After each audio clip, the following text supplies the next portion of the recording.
ओम गणेशाय नमः। जय श्री हरि। प्यारे भक्तों, आज की इस वीडियो में आप सभी सुनेंगे बरूथनी एकादशी की व्रत कथा। आपको बता दें कि वैशाख मास के कृष्ण पक्ष की एकादशी तिथि पर बरूथनी एकादशी का व्रत किया जाता है। इस एकादशी पर भगवान विष्णु के वामन अवतार की पूजा की जाती है। भक्तों, बरूथनी का अर्थ होता है रक्षा करने वाली। भक्तों, यह एकादशी सभी भक्तों को सभी पापों और सभी कष्टों से रक्षा करने वाली मानी जाती है। भक्तों, जानिए बरूथनी एकादशी व्रत करने के लाभ। यह व्रत सभी पापों का नाश करता है। यहाँ तक कि ब्रह्म हत्या जैसे महापाप भी इस व्रत से कट जाते हैं। भौतिक और आध्यात्मिक सुख जीवन में समृद्धि आती है और दुख दूर होते हैं। भाग्य का परिवर्तन होता है। जो दुर्भाग्यशाली है उनका भाग्य पलट जाता है। यह व्रत करने वाला अंत में विष्णु लोक को प्राप्त करता है। और भक्तों, इस पावन कथा को सुनने से व्रत के समान ही पुण्य मिलता है। मन और आत्मा दोनों शुद्ध हो जाते हैं। जो पाप अनजाने में हुए हैं वे भी कट जाते हैं। ईश्वर से जुड़ा और श्रद्धा गहरी होती है।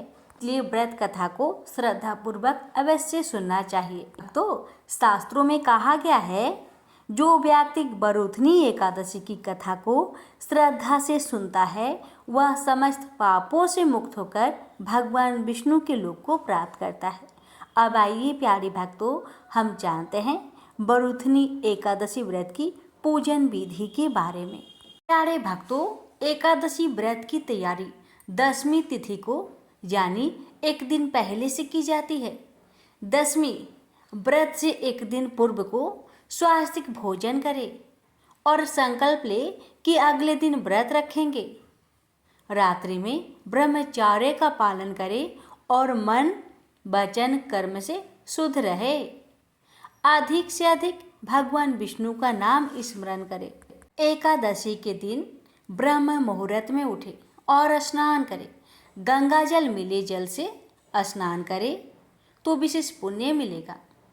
स्वच्छ वस्त्र पहने, भगवान विष्णु की प्रतिमा या चित्र के सामने आसन लगाए। संकल्प ले, हाथ में जल चावल और फूल लेकर व्रत का संकल्प ले। बरूथनी एकादशी पर भगवान विष्णु की पूजा इस प्रकार से करें। ध्यान करें, ओम नारायण नमः का जाप करते हुए भगवान का ध्यान करें। आह्वान, भगवान विष्णु को आमंत्रित करें। पंचोपचार या षोडशोपचार से पूजन करें। पाद्य अर्घ्य आचमनीय स्नान कराए। जल अर्पित करके वस्त्र पुष्प चंदन धूप दीप नैवेद्य फल अर्पित करें। भगवद गीता या विष्णु सहस्त्र नाम का पाठ करें। तुलसी पत्र अवश्य अर्पित करें, यह विष्णु जी को अत्यंत प्रिय है। एकादशी व्रत कथा पढ़े या सुने या परिवार को सुनाएं। अंत में आरती करें, ओम जय जगदीश हरे या अन्य विष्णु जी की आरती। तो एकादशी के दिन आप चाहे तो पूरे दिन उपवास रहे या एक समय फलहार करें या निर्जल उपवास रहे, अपने शक्ति के अनुसार। जप ध्यान भजन कीर्तन में दिन बिताए। क्रोध निंदा झूठ और वाद विवाद से बचे। जरूरतमंदों को दान करें। अन्न वस्त्र धन या गाय दान संभव हो तो करें। भक्तों, रात्रि में भगवान विष्णु का भजन कीर्तन नाम कीर्तन करें। नींद से बचे, जागरण व्रत को पूर्ण बनाता है। भक्तों, द्वादशी तिथि यानी अगले दिन व्रत का पारण सूर्योदय के बाद ब्राह्मण को भोजन करवाए और उन्हें दक्षिणा दे। फिर स्वयं व्रत का पारण करें। पारण में फल जल या हल्का स्वास्तिक भोजन लेकर करें। ईश्वर का धन्यवाद करें और भविष्य में फिर यह व्रत करने की प्रार्थना करें। प्यारे भक्तों, व्रत के दिन चावल मसूर लहसुन प्याज तामसिक भोजन वर्जित है। क्रोध विवाद असत्य भाषण पर निंदा आदि से बचना चाहिए। मन वचन और शरीर से शुद्ध रहे, यही सच्ची पूजा है। जय श्री हरि। अब आइए जानते हैं भक्तों कि साल 2025 में बरूथनी एकादशी कब है, पारण का समय क्या रहेगा और अंत में सुनेंगे बरूथनी एकादशी की दिव्य कथा। प्यारे भक्तों, बरुथनी एकादशी की तिथि प्रारंभ होगी 23 अप्रैल 2025 शाम 4:43 समाप्ति होगी 24 अप्रैल 2025 दोपहर 2:32 पर। भक्तों, बरुथनी एकादशी का पारण का शुभ मुहूर्त है 25 अप्रैल 2025 दिन शुक्रवार। समय है सुबह 5:46 से 8:23 तक। प्यारे भक्तों, कथा की शुरुआत करने से पहले आपसे हमारी निवेदन है, अगर आपको हमारी वीडियो अच्छी लग रही हो तो प्लीज़ वीडियो को लाइक शेयर करें और हमारे चैनल के साथ जुड़े रहें। लक्ष्मीपति विष्णु भगवान आपकी कथा कहने वाले और सुनने वाले, हुक्कार भरने वाले सभी भक्तों पर अपनी कृपा सदा सर्वदा बनाए रखे। प्रेम से बोलिए ओम नमो भगवते वासुदेवाय। कथा इस प्रकार है। प्रेम से बोलिए विष्णु भगवान जी की जय। धर्मराज युधिष्ठिर बोले, हे भगवान, वैशाख मास के कृष्ण पक्ष की एकादशी का क्या नाम है, उसकी विधि क्या है तथा उसके करने से क्या फल प्राप्त होता है, आप विस्तार पूर्वक मुझसे कहिए। मैं आपको नमस्कार करता हूँ। श्री कृष्ण कहने लगे कि हे राजन, इस एकादशी का नाम बरूथिनी है। यह सौभाग्य देने वाली, सब पापों को नष्ट करने वाली तथा अंत में मोक्ष देने वाली है। इस व्रत को यदि कोई अभागिनी स्त्री करे तो उसको सौभाग्य मिलता है। इस बरूथनी एकादशी के प्रभाव से राजा मान्यधाता स्वर्ग को गया था। बरूथनी एकादशी का फल 10,000 वर्ष तक तप करने के बराबर होता है। कुरुक्षेत्र में सूर्य ग्रहण के समय एक मन स्वर्ण दान करने से जो फल प्राप्त होता है, वही फल बरूथनी एकादशी के व्रत करने से मिलता है। बरूथनी एकादशी के व्रत को करने से मनुष्य इस लोक में सुख भोग कर परलोक में स्वर्ग को प्राप्त होता है। शास्त्रों में कहा गया है कि हाथी का दान घोड़े के दान से श्रेष्ठ है। हाथी के दान से भूमि दान, भूमि के दान से तिलों का दान, तिलों के दान से स्वर्ण का दान तथा स्वर्ण के दान से अन्न का दान श्रेष्ठ है। अन्न का दान के बराबर कोई दान नहीं है। अन्न दान से देवता, पितर और मनुष्य तीनों तृप्त हो जाते हैं। शास्त्रों में इसको कन्यादान के बराबर माना गया है। बरूथनी एकादशी के व्रत से अन्न दान तथा कन्यादान दोनों के बराबर फल मिलता है। जो मनुष्य लोभ के बस होकर कन्या का धन लेते हैं, वे प्रलय काल तक नरक में वास करते हैं या उनको अगले जन्म में बिलाव का जन्म लेना पड़ता है। जो मनुष्य प्रेम एवं धन सहित कन्या का दान करते हैं, उनके पुण्य को चित्रगुप्त भी लिखने में असमर्थ है। उनको कन्यादान का फल मिलता है। बरूथनी एकादशी का व्रत करने वाले को दशमी के दिन निम्नलिखित वस्तुओं का त्याग करना चाहिए। कांसे के बर्तन में भोजन करना, मांस, मसूर की दाल, चने का साग, कोदो का साग, मधु यानी शहद, दूसरे का अन्न, दूसरी बार भोजन करना एवं स्त्री प्रसंग। व्रत वाले दिन जुआ नहीं खेलना चाहिए। उस दिन पान खाना, दातून करना, दूसरों की निंदा करना एवं पापी मनुष्य के साथ बातचीत सब त्याग देना चाहिए। उस दिन क्रोध, मिथ्या भाषण का त्याग करना चाहिए। इस व्रत में नमक, तेल अथवा अन्न वर्जित है। हे राजन, जो मनुष्य विधिवत इस एकादशी को करते हैं, उनको स्वर्ग लोक की प्राप्ति होती है। अतः मनुष्य को पापों से डरना चाहिए। इस व्रत के महात्म्य को पढ़ने से 1000 गौदान का फल मिलता है और इसका फल गंगा स्नान के फल से भी अधिक है। प्यारे भक्तों, बरूथनी एकादशी की यह पुण्य तिथि भगवान विष्णु जी को समर्पित है। एकादशी तिथि स्वयं भगवान नारायण के स्वरूप में मानी गई है। जिस दिन हम व्रत करते हैं, उपवास करते हैं, वह दिन भगवान विष्णु के चरणों में अर्पण होता है। इसलिए बरूथनी एकादशी की कथा सुनने के बाद अब हम सुनेंगे भगवान विष्णु और माता लक्ष्मी की वह कथा जो भक्तों के जीवन को शुभ बना देती है। आइए रसपान करते हैं भगवान विष्णु और माँ लक्ष्मी की दिव्य कथा। बोलिए लक्ष्मीपति विष्णु भगवान की जय। एक बार भगवान विष्णु जी शेषनाग पर बैठे बैठे बोर हो गए और उन्होंने धरती पर घूमने का विचार मन में किया। वैसे भी कई साल बीत गए थे। धरती पर आए और वह अपनी यात्रा की तैयारी में लग गए। स्वामी को तैयार होता देखकर लक्ष्मी माता ने पूछा, आज सुबह सुबह कहाँ जाने की तैयारी हो रही है? विष्णु जी ने कहा, हे लक्ष्मी, मैं धरती लोक पर घूमने जा रहा हूँ। तो कुछ सोचकर लक्ष्मी माँ ने कहा, हे देव, क्या मैं भी आपके साथ चल सकती हूँ? भगवान विष्णु ने 2 पल सोचा, फिर कहा, एक शर्त है, तुम मेरे साथ चल सकती हो। तुम धरती पर पहुंचकर उत्तर दिशा की ओर बिल्कुल मत देखना। इसके साथ ही माता लक्ष्मी ने हाँ कह के अपनी मनवा ली और सुबह सुबह माँ लक्ष्मी और भगवान विष्णु धरती पर पहुंच गए।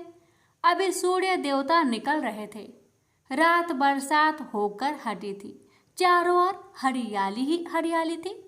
उस समय चारों ओर बहुत शांति थी और धरती बहुत ही सुंदर दिख रही थी और माँ लक्ष्मी मंत्र मुक्त होकर धरती को देख रही थी और भूल गई कि पति को क्या वचन देकर आई थी, यानी विष्णु भगवान को क्या वचन देकर आई थी।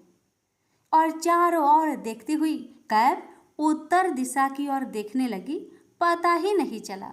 उत्तर दिशा में माँ लक्ष्मी को एक बहुत ही सुंदर बगीचा नजर आया और उस तरफ से भीनी भीनी खुशबू आ रही थी और बहुत ही सुंदर सुंदर फूल खिले थे। यह एक फूलों का खेत था और माँ लक्ष्मी बिना सोचे समझे उस खेत में गई और एक सुंदर सा फूल तोड़ लाई। लेकिन यह क्या, जब माँ लक्ष्मी भगवान विष्णु के पास वापस आई तो भगवान विष्णु की आंखों में आंसू थे और भगवान विष्णु ने माँ लक्ष्मी को कहा कि कभी भी किसी से बिना पूछे उसका कुछ भी नहीं लेना चाहिए और साथ ही अपना वचन भी याद दिलाया।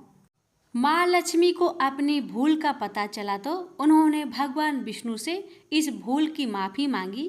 तो भगवान विष्णु ने कहा, जो तुमने भूल की है उसकी सजा तो तुम्हें जरूर मिलेगी। जिस माली के खेत में से तुमने बिना पूछे फूल तोड़ा है, यह एक प्रकार की चोरी है। इसलिए अब तुम 3 साल तक माली के घर नौकर बनकर रहो। उसके बाद मैं तुम्हें बैंकुट में वापस बुलाऊंगा। माँ लक्ष्मी ने चुपचाप सर झुकाकर हाँ कर दी। आजकल की लक्ष्मी थोड़ी थी और वैसे भी भगवान की लीला न्यारी है।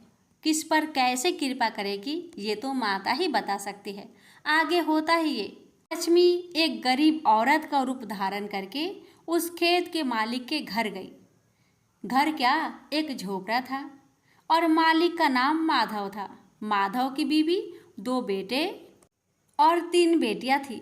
सभी उस छोटे से खेत में काम करके किसी तरह से गुजारा करते थे। माँ लक्ष्मी जब एक साधारण और गरीब औरत बनकर जब माधव के झोपड़े पर गई तो माधव ने पूछा, बहन तुम कौन हो और इस समय तुम्हें क्या चाहिए? तब माँ लक्ष्मी ने कहा, मैं एक गरीब औरत हूँ, मेरी देखभाल करने वाला कोई नहीं है। मैंने कई दिनों से खाना भी नहीं खाया, मुझे कोई काम दे दो, साथ में मैं तुम्हारे घर का काम भी कर दिया करूँगी। बस मुझे अपने घर में एक कोने में आसरा दे दो।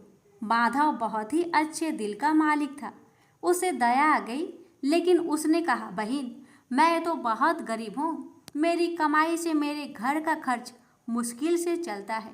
लेकिन अगर मेरी 3 की जगह 4 बेटियाँ होती तो भी मैंने गुजारा करना ही था। अगर तुम मेरी बेटी बनकर जैसा रूखा सूखा हम खाते हैं उसमें खुश रह सकती हो तो बेटी बनकर अंदर आ जाओ।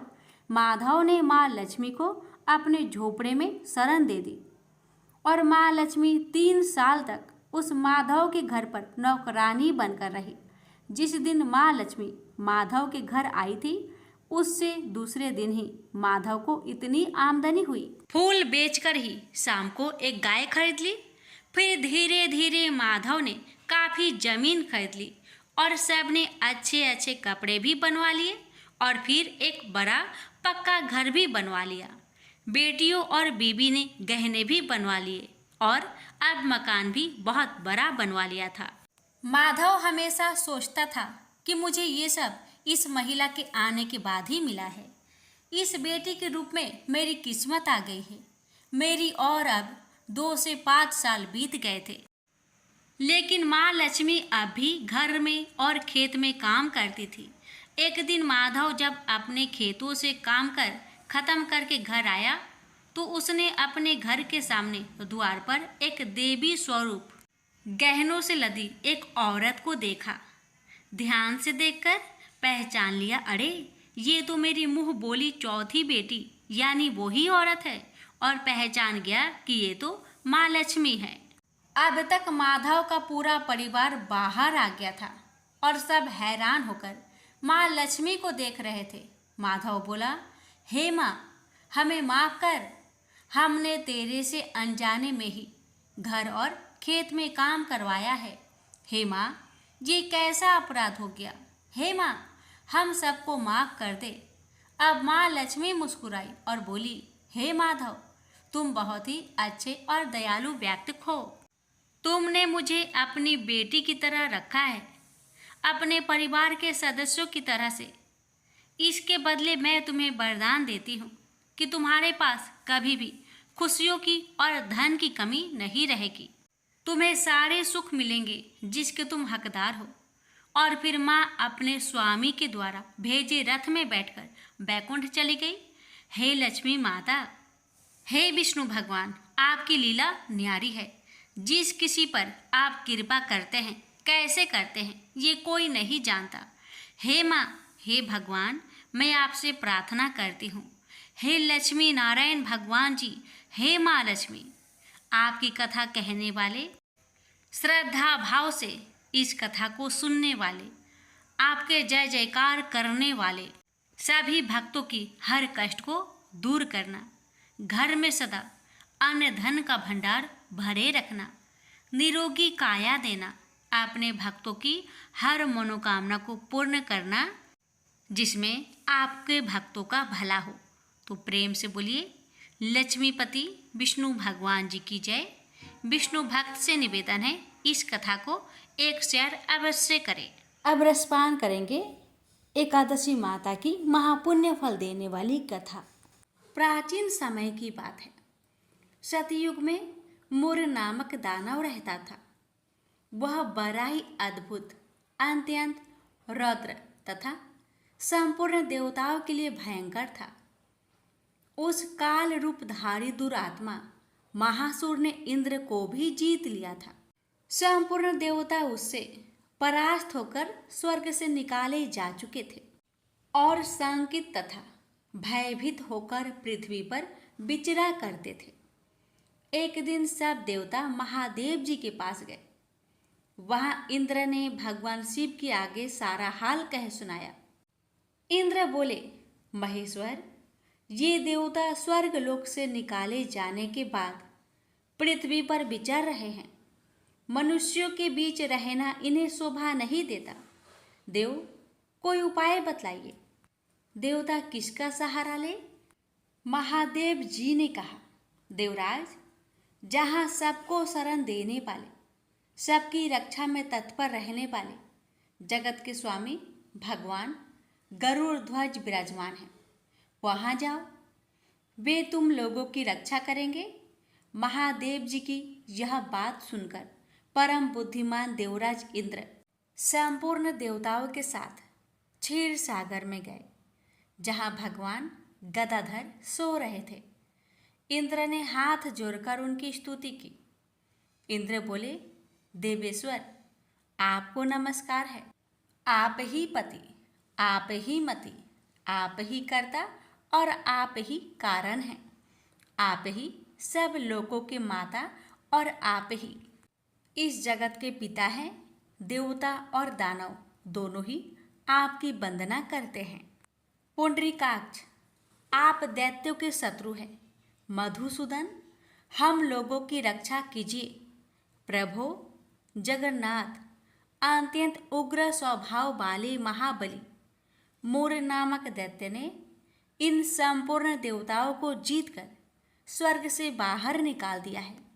भगवान देवेश्वर, शरणागत वत्सल देवता भयभीत होकर आपकी शरण में आए हैं।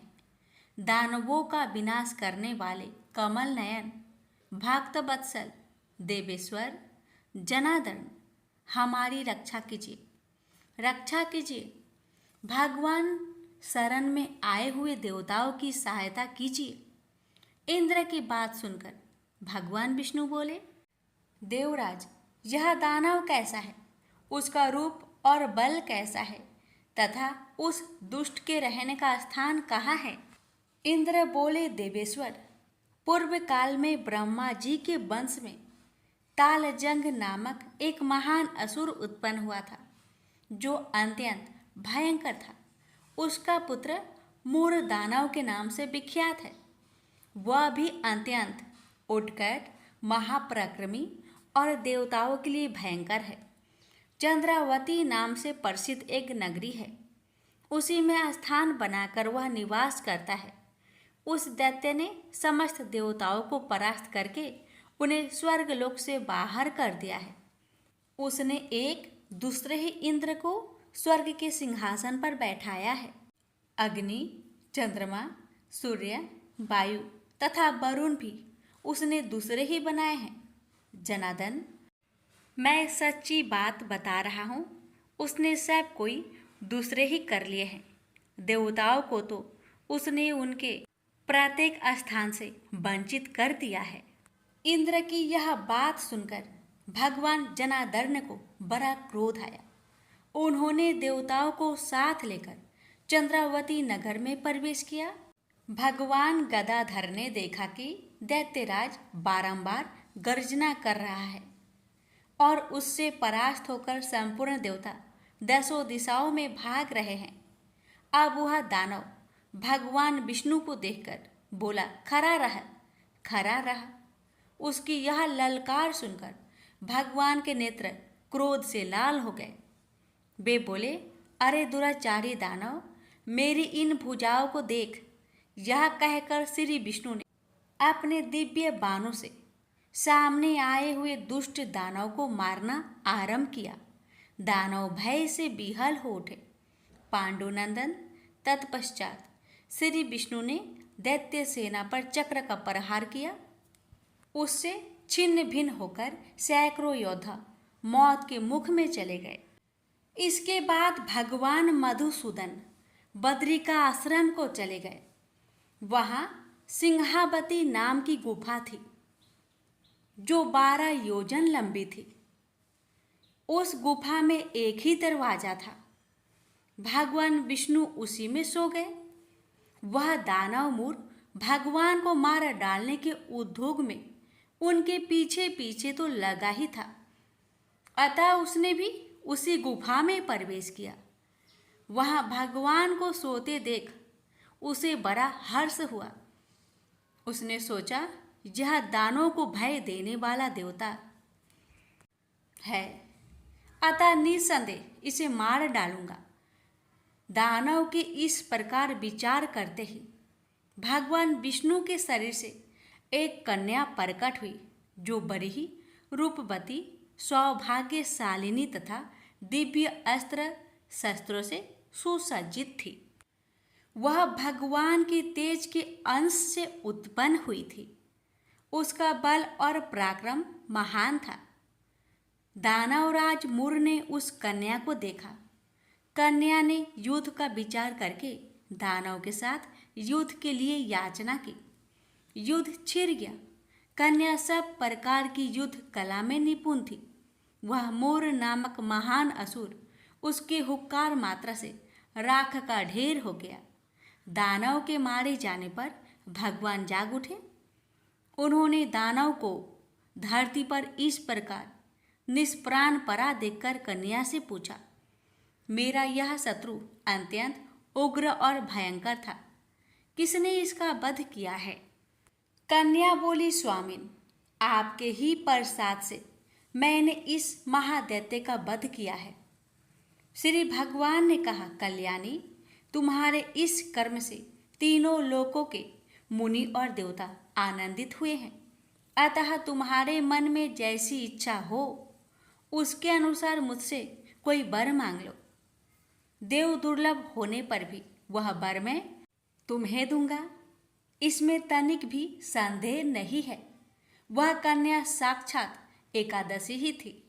उसने कहा, प्रभु, यदि आप प्रसन्न हैं तो मैं आपकी कृपा से सब तीर्थों में प्रधान, समस्त विघ्नों का नाश करने वाली तथा सब प्रकार की सिद्धि देने वाली देवी हूँ। जनार्दन, जो लोग आप में भक्ति रखते हुए मेरे दिन को उपवास करेंगे उन्हें सब प्रकार की सिद्धि प्राप्त हो। माधव, जो लोग उपवास, नक्त भोजन अथवा एक भुक्त करके मेरे व्रत का पालन करें उन्हें आप धन, धर्म और मोक्ष प्रदान कीजिए।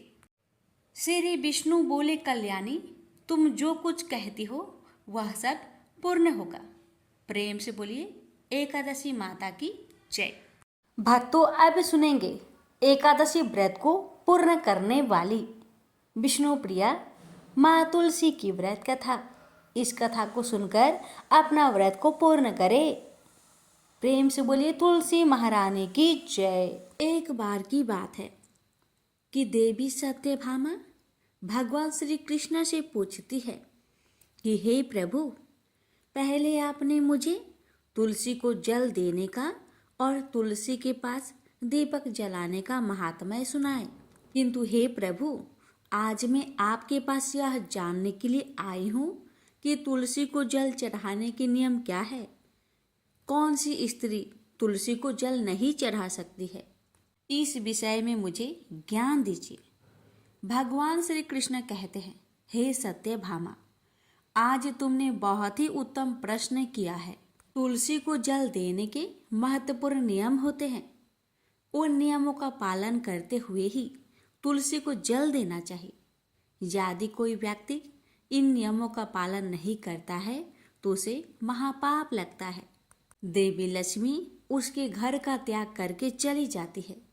हे प्रिय, आज मैं उन 3 स्त्रियों के विषय में बताने जा रहा हूँ जिन्हें तुलसी को जल नहीं चढ़ाना चाहिए। इन स्त्रियों को तुलसी को जल देने का कोई शुभ फल प्राप्त नहीं होता है। उल्टा इनके द्वारा तुलसी को जल चढ़ाने पर उन्हें महापाप ही लगता है। तुलसी को जल चढ़ाने के नियम बताने से पूर्व, हे देवी, मैं आपको सुनंदा ब्राह्मण का प्राचीन इतिहास सुनाता हूँ, जिसे आप ध्यान से सुनिए। जो भी स्त्री इस प्राचीन कथा का श्रवण करती है उसे तुलसी को 100 वर्ष तक जल देने का पुण्य प्राप्त होता है। इस कथा को जो भी ध्यान से सुनता है और इसका प्रचार करता है, दूसरों को सुनाता है अथवा दूसरों को शेयर करता है, उसके दुखों का नाश होता है और उसकी दरिद्रता दूर होती है। देवी सत्यभामा कहती है कि हे स्वामी, आपके मुख से इस कथा का श्रवण करना बड़े सौभाग्य की बात है। कृपया आप मुझसे वह कथा कहिए। मैं आपको वचन देती हूँ कि मैं इस कथा को पूरे श्रद्धा, प्रसन्नचित मन से पूरा अवश्य सुनूंगी।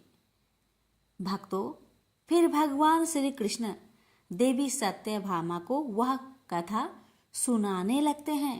भगवान श्री कृष्ण कहते हैं, देवी सत्यभामा, पूर्व काल की बात है। दक्षिण देश में एक अत्यंत शोभायमान नगरी थी। उस नगरी में वसुदेव नाम का एक ब्राह्मण निवास करता था। वसुदेव बहुत ही बुद्धिमान और शास्त्रों में पारंगत था। उसने वेदों का भी अध्ययन किया था। उसी के नगर के पास अन्य एक नगर था। उस नगर में देवशर्मा नाम का एक विद्वान ब्राह्मण था। उसकी एक पुत्री थी जिसका नाम सुनंदा था। उस देवशर्मा ने बड़े ही लाड़ प्यार से अपनी पुत्री का लालन पालन किया था। उसकी पुत्री अत्यंत सुंदर और गुणवान थी। जब सुनंदा विवाह के योग हुई तो देव शर्मा को अपनी पुत्री के विवाह की चिंता सताने लगी।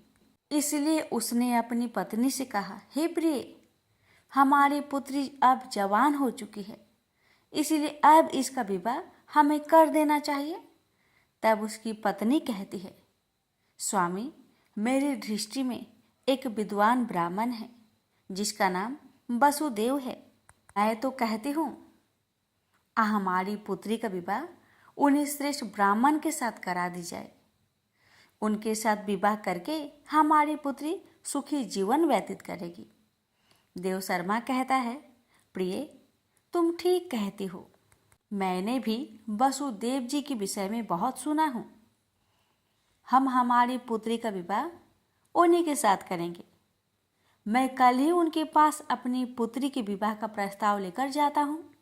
फिर देव शर्मा अपनी पुत्री के विवाह का प्रस्ताव लेकर वसुदेव के घर पर जाता है।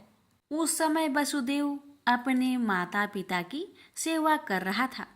जब देव शर्मा वसुदेव को अपने माता पिता की सेवा करते देखता है तो उसे बड़ा आनंद होता है। वह सोचता है, अरे वाह, यह ब्राह्मण पुत्र तो कितना महान है। यह तो बड़ी प्रसन्नता से अपने माता पिता की सेवा कर रहा है। जब देव शर्मा को सदैव द्वार पर खड़ा देखता तो उनका स्वागत करता और कहता, हे वृषवर, पधारिए, आपका स्वागत है। कहिए मैं आपकी किस प्रकार से सहायता कर सकता हूँ। वसुदेव का अतिथि सत्कार देखकर देव शर्मा बहुत प्रसन्न हो जाता है। वह देखता है कि वसुदेव का घर अत्यंत पवित्र और शुद्ध होता है। उसके घर के सामने तुलसी का पौधा होता है और घर के अंदर भगवान विष्णु की प्रतिमा रखी हुई होती है। इससे देव शर्मा को विश्वास हो जाता है कि सदैव ही उनकी पुत्री के लिए यह घर सर्वोत्तम है। फिर देव शर्मा वसुदेव से कहता है, हे वृषवर, आज मैं आपके पास मेरी पुत्री के साथ आपके विवाह का प्रस्ताव लेकर आया हूँ।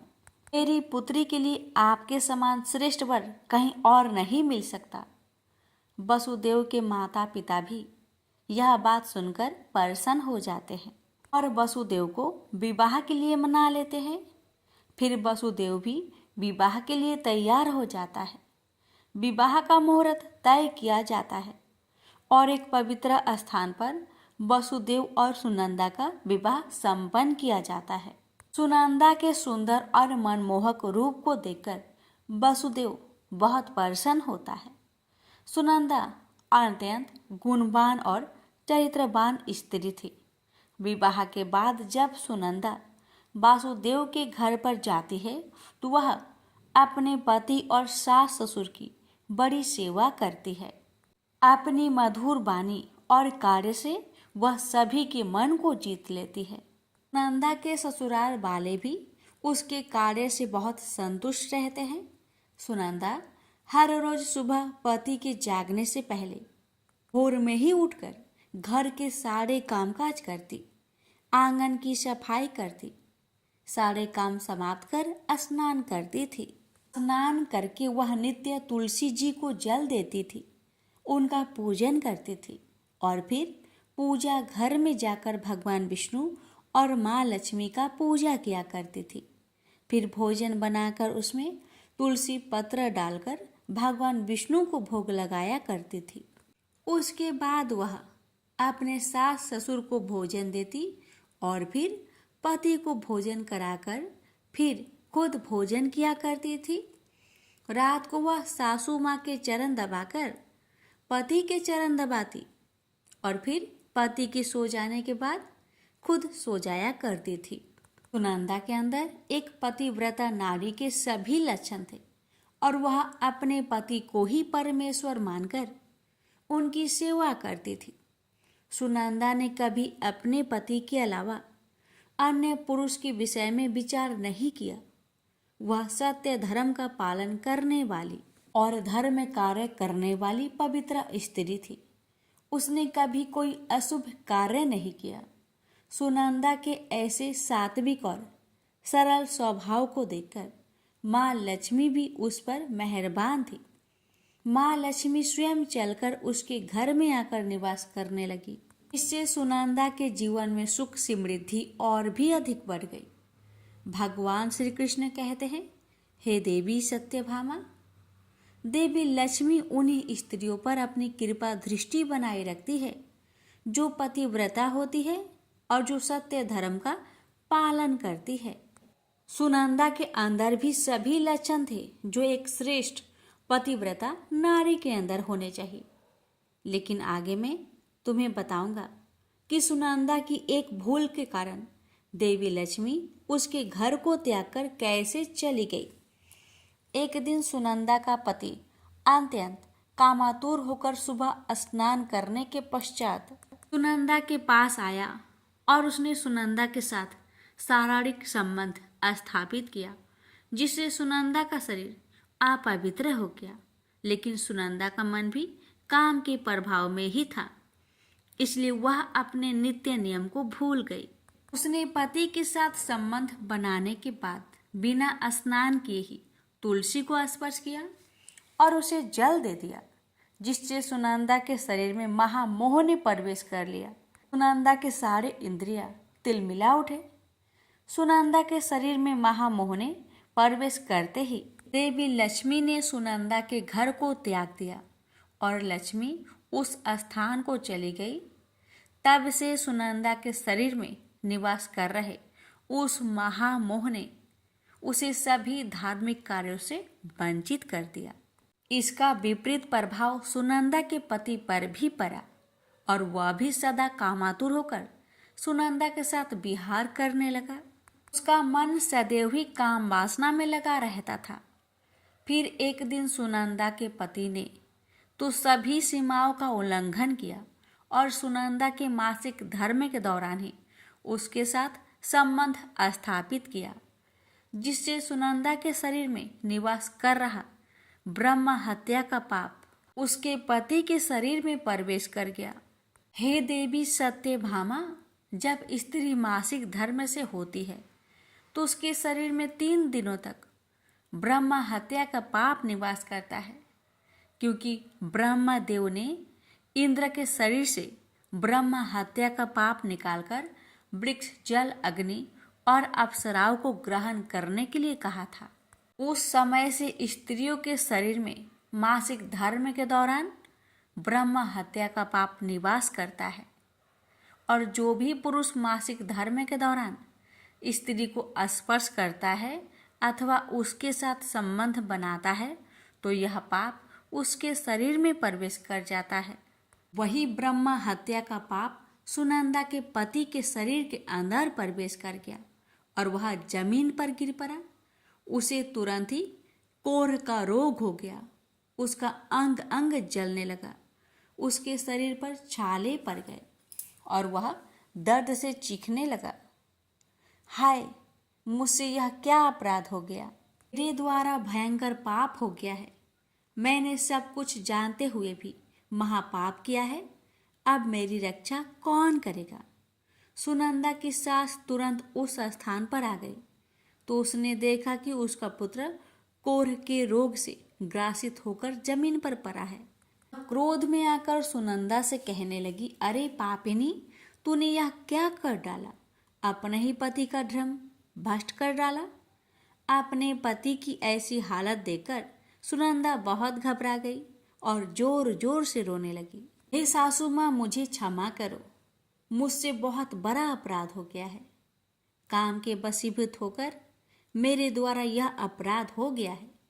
सुनंदा की सास ने कहा, हे पापिनी, तू इस घर से अभी चली जा।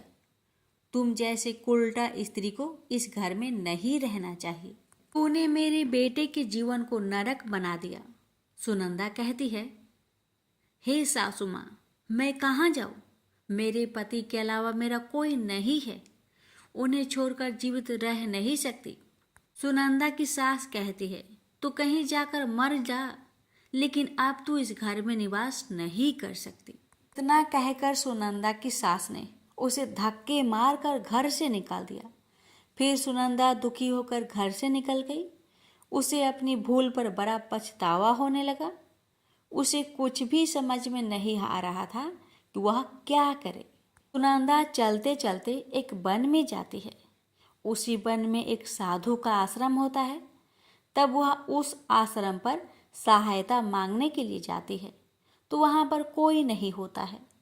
सुनंदा उसी आश्रम पर जाकर बैठ जाती है और अपने दोस्त के विषय में सोचते हुए दुखी होने लगती है।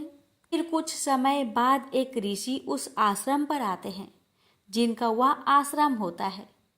जब वे ऋषि एक स्त्री को अपने आश्रम पर दुखी बैठा हुआ देखते हैं तो आश्चर्यचकित हो जाते हैं और पास जाकर उस स्त्री से पूछने लगते हैं, हे कल्याणी, तुम कौन हो और किस कारण से इस स्थान पर अकेले बैठी हो? तुम्हारे दुख का क्या कारण है?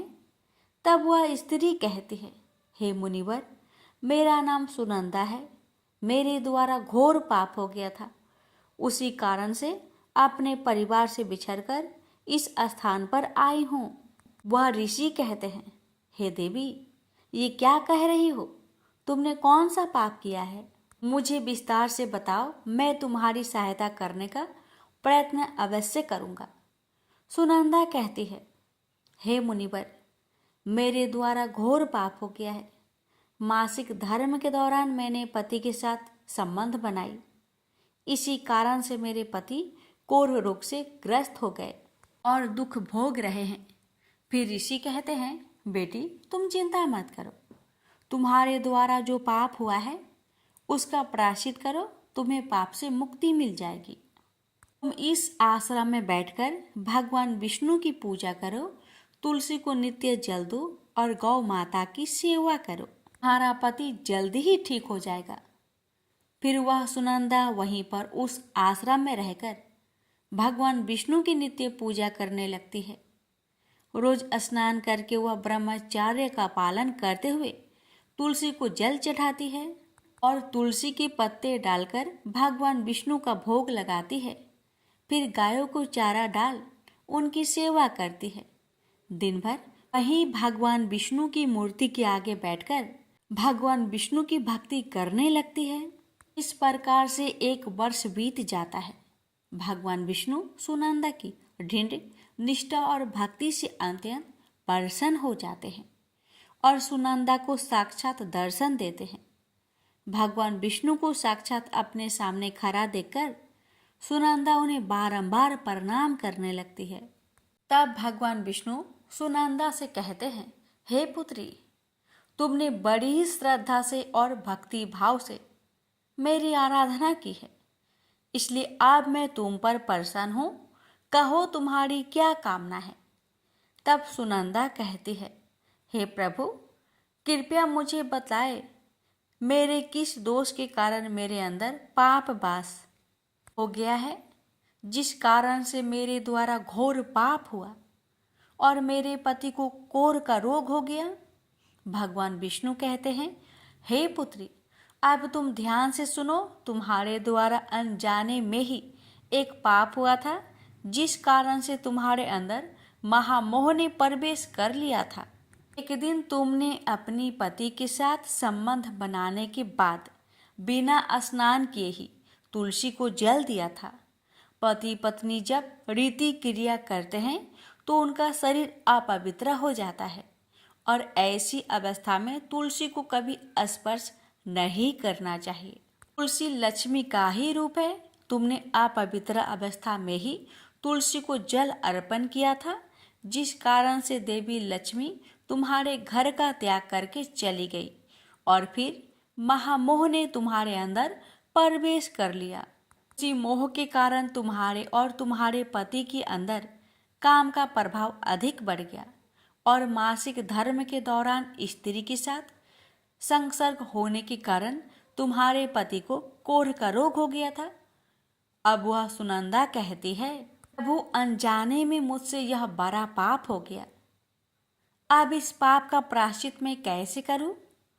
भगवान विष्णु कहते हैं, हे सुनंदा, इस पाप का प्रायश्चित तुम्हारे 1 वर्ष तक ब्रह्मचर्य व्रत का पालन करके तुमने कर लिया है, इसलिए अब तुम पाप से मुक्त हो। सुनंदा कहती है, प्रभु कृपया मुझे बतलाई, किस अवस्था में तुलसी को जल नहीं देना चाहिए और तुलसी को जल देने का क्या नियम है। भगवान विष्णु कहते हैं, सुनंदा अब मैं तुम्हें तुलसी को जल देने का नियम बताता हूँ, तुम इसे ध्यान से सुनो। तुलसी एक अत्यंत पवित्र पौधा है, यह मुझे सबसे अधिक प्रिय है, इसलिए इसकी स्वाभाविकता बनी रहनी चाहिए। इस पौधे को कभी अपवित्र अवस्था में स्पर्श नहीं करना चाहिए। जो स्त्री मासिक धर्म से हो उस स्त्री को इस पौधे को कभी स्पर्श नहीं करना चाहिए। मासिक धर्म के दौरान स्त्री के शरीर में ब्रह्म हत्या का पाप होता है। ऐसे में स्त्री को तुलसी को जल नहीं देना चाहिए। किसी भी स्त्री और पुरुष को संबंध बनाने के बाद तुलसी की पौधे को स्पर्श नहीं करना चाहिए और ना ही इसे जल देना चाहिए। संबंध बनाने पर स्त्री और पुरुष का शरीर अपवित्र हो जाता है। ऐसी अवस्था में तुलसी की पौधे को स्पर्श करने पर दोष लगता है। देवी लक्ष्मी ऐसे स्थान से चली जाती है। हे पुत्री, जो स्त्री अपने पति का त्याग करके चली गई हो, जो विवाह के पश्चात अपने पति को छोड़कर अन्य पुरुष के साथ निवास कर रही हो, ऐसी स्त्री को भी तुलसी को जल नहीं चढ़ाना चाहिए। तुलसी की पूजा करने का अधिकार केवल पतिव्रता स्त्रियों को ही है। जो स्त्री असत होती है उसे तुलसी को जल नहीं चढ़ाना चाहिए। सुनंदा, अब मैंने तुम्हें तुलसी को जल देने का संबंध में महत्वपूर्ण नियम बतलाए हैं, तुम इसे ध्यान में रखो। तब सुनंदा कहती है, हे प्रभु, मेरे पति कोढ़ के रोग से पीड़ित हैं, कृपा करके मेरे पति को रोग से मुक्त कीजिए। तब भगवान विष्णु कहते हैं, हे सुनंदा, तुमने इस तुलसी के वृक्ष की 1 वर्ष तक पूजा की है। यह अत्यंत पवित्र पौधा है। अब तुम इसके पत्ते ले जाकर अपने पति को खिला दो, वह रोग और पापों से मुक्त हो जाएगा। इतना कहकर भगवान विष्णु अंतर्ध्यान हो गए। यह सुनकर सुनंदा बहुत प्रसन्न हो जाती है और भगवान विष्णु को बारंबार प्रणाम करके धन्यवाद देती है। फिर सुनंदा उस तुलसी की पौधे के कुछ पत्ते तोड़कर घर पर जाती है और अपने कोढ़ी पति को खिला देती है। तुलसी के पत्ते खाते ही उसका पति एकदम से स्वस्थ हो जाता है और सुनंदा को गले से लगा लेता है। सुनंदा की सास भी जब यह चमत्कार देखती है तो बड़ी प्रसन्न हो जाती है और फिर वे सभी प्रसन्नता से रहने लगते हैं। भगवान श्री कृष्ण कहते हैं, तेभामा, इसलिए इन अवस्थाओं में स्त्रियों को तुलसी को जल नहीं चढ़ाना चाहिए और ना ही तुलसी को स्पर्श करना चाहिए, अन्यथा इसके अशुभ परिणाम भोगने पड़ते हैं, जैसा सुनंदा के साथ हुआ। प्रेम से बोलिए जय श्री कृष्ण, राधे राधे। अब सुनिए हर व्रत कथा के साथ सुनी जाने वाली लोभिया जी की कहानी। एक लोभिया था, कठोर तपस्या करता था, एक पांव पर खड़ा होकर कठिन तप करता था। उसने भगवान को प्रसन्न करने के लिए कठोर तप किया। उसके शरीर पर चिड़िया ने घोंसला भी बना लिया। तपस्या करते 12 वर्ष हो गए। भगवान ने सोचा, इसको इतना समय हो गया, अब इसकी परीक्षा लेनी चाहिए। भगवान जानते थे यह बहुत लोभी है, इसलिए भगवान ने एक सोने की मुड्डी उसके पांव के पास फेंक दी। तब लोभिया की नजर उस मुड्डी पर पड़ी तो उसने मुड्डी पांव के नीचे दबा ली। भगवान की माया से भला लौ बचा है।